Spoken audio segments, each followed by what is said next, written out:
Hey guys! Hey guys, it's Piper being flawless as always. So, yet again, it's been a minute, yet again I moved, and yet again I really have no excuse as to why I haven't posted any videos, but here we are once again.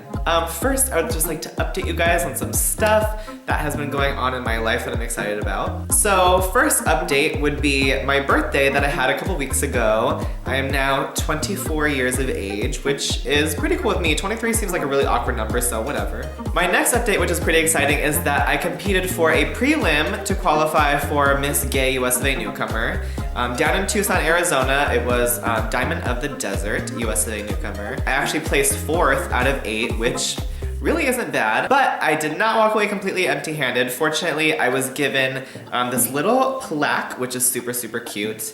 It says, most beautiful, which is really, really cool. It kind of was a nice little patch on the loser wound, but I really did have a great time, and I find that I get the best things from my most challenging experiences with drag, so I'm very, very happy that I did it, and I'm very proud of what I accomplished. Moving forward to the topic of this video, as most of you know, I had a lot of bad luck with cars. I've gotten pulled over in drag, my tires popped while I've been in drag, I've locked my keys in my car on the way to compete to my very first pageant while I was in drag. And so it was kind of inevitable that at some point I would get into a car accident in drag. So this is a week before Halloween. I'm headed to a block party in full drag at my favorite bar. They have it once a year at BS West in Scottsdale. It's a big Halloween block party. I was dressed in blonde hair. I had kind of cat makeup. My outfit was more obscure. I just kind of wore a bunch of random things. I look crazy. So I'm driving down the freeway, the normal way that I always go. And at my exit, it's blocked off, so everyone is being detoured onto a different freeway. Naturally, everyone is then getting off at the first immediate exit, so there I am in my car waiting in this long line to get off at the first nearest exit. So I'm sitting in my car chilling, jamming to When I Rule the World by Liz, and then all of a sudden, this guy slams into my back right tire. Now the impact of that vehicle wasn't enough for my airbag to go off, but that car hit me so fucking hard. This is the only humorous part of the story, mind you, that my top wig flew off and into the passenger seat, and I'm sitting there not only in shock that I just got hit, but mortified. Now, before anyone tries to tell me I should have pinned that shit in, and mind you, the bottom one was, because that stayed on, but the top one, I wasn't gonna be bucking and twirling, nothing crazy, so I just plopped it on nicely, but that shit came right the fuck off. So I'm sitting there with my head down, everything is coming to me. Oh my God, I just got in a car accident. Oh my God, I don't have my wig on. I said, hang on. I reached over to the passenger seat, and I sure as fuck did grab that wig, plop it right back on top of my head, fix her up, and pull myself together. I really don't know what was going on in my mind at that exact moment, because I wasn't even concerned immediately with the fact that I just got in an accident. I said, let me fix my motherfucking self before I step out of this car. Thank goodness I will know absolutely nobody here. No one's gonna clock me. Well, I was wrong, because my window was down, and after I get my hair back on my motherfucking head, all I hear is, Piper, are you okay? What?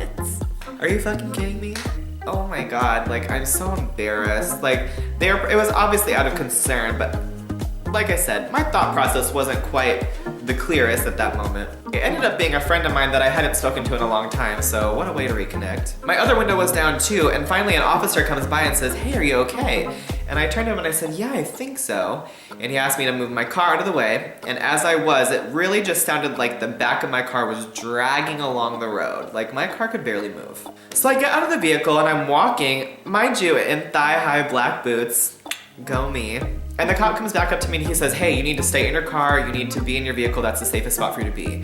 And I'm like, you know what, to be honest, I really don't want to be in my car. I just got into an accident and that's kind of the last place I want to be. So I'm just gonna sit on the side of the road and just wait next to my car. Is that okay? And he said, yes, that was fine. The craziest thing about this story is that before my accident had happened, there had already been maybe 2 or 3 accidents right there because there was so much traffic that was being detoured. The cop comes up to me and says, hey, I passed your information along to this cop. I need to go back to the first collision I was already dealing with over here. And I'm like, are you fucking kidding me? Like, nobody had really even checked to see if I was really okay besides that first cop. And I'm just like, sitting here the whole time, like, what the fuck am I supposed to do? Time passes, everyone driving by is fucking staring, as usual. So eventually they take this guy away in front of me in handcuffs, and I'm looking at him like, he's kind of this big, oafy looking, kind of looks like a motherfucking idiot, to be honest. And he kind of looks a little out of it, too. And I'm looking at him like, this guy looks suspect. Turns out the guy that they took away in handcuffs in front of me was the one that hit my vehicle. Not only did he hit my vehicle, he hit 2 other vehicles, and he was under the influence, so he was arrested and charged with a DUI. Which really kind of freaked me out, like a lot, because, you know, that just goes to show how out of control you can be in a situation like that as the driver in a vehicle and as the person who has no control over somebody else's bad decisions, you know what I'm saying? It's a really unfortunate situation in one sense, but it's very fortunate in another because I was not harmed in any way. My car, on the other hand, was towed from the scene, which kind of sucks because it was just a strange situation that I was not expecting, and yeah. The funny thing is, when I went out that night, I obviously wasn't planning on drinking because I had driven myself. So after waiting around for hours, my friend Alicia came to pick me up and he asked me if I needed anything, and I said, you know what, take me to the gas station. So we went to the nearest QT, and I sure did walk in and get myself the Red Bull that I had fully intended to get myself earlier in the night. Chugged that shit down and I said, all right, I'm good, take me home. I guess the moral of this story would be, obviously don't drink and drive, but most importantly, be safe and make wise decisions. Because who knows how your decisions could affect somebody else's life.